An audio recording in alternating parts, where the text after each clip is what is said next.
For some candidates, New Hampshire could be a last stand, their final chances to pull away from the pack. With the stakes so high and only 5 days to go, the Republican rivals are stepping up their attacks. Their prime target is Marco Rubio after his strong third-place showing in Iowa. For his part, Marco Rubio says he just wants the GOP to get along. It turns out Rubio's apparently already united two unlikely allies. Fox News first reported that the campaigns for Christie and Jeb Bush secretly teamed up to work together to take down Marco Rubio. We have Team Fox coverage of the presidential race. John Roberts has more on New Hampshire and that ground game and Donald Trump's refusal to make any changes. But first, let's get to campaign Carl Cameron live in New Hampshire. Marco Rubio finished up a long Q&A with voters there. Was he the boy in the bubble today? Not anywhere near what Chris Christie and Ted Cruz and Jeb Bush and others would have you believe.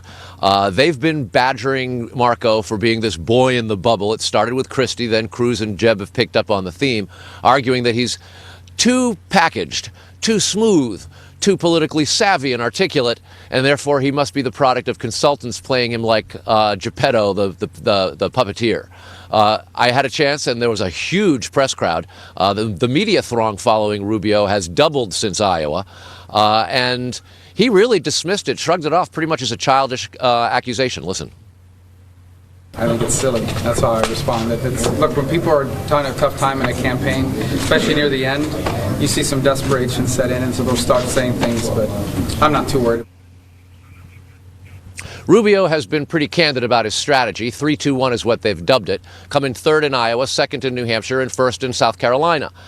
There is an indication from these attacks coming from all of his rivals that they think that he might have some momentum. It certainly appears to be that way on the trail. And in talking to a lot of the folks in the Rubio crowds, there are still shoppers. But when we go to other crowds, everybody pretty much puts Rubio in their top three, and that's sort of the gauge here in New Hampshire. Most of the people don't make up their minds until the last weekend, so the only question that they'll answer is who are their top three choices. And generally speaking, Rubio's now being answered as second quite a bit, Shep.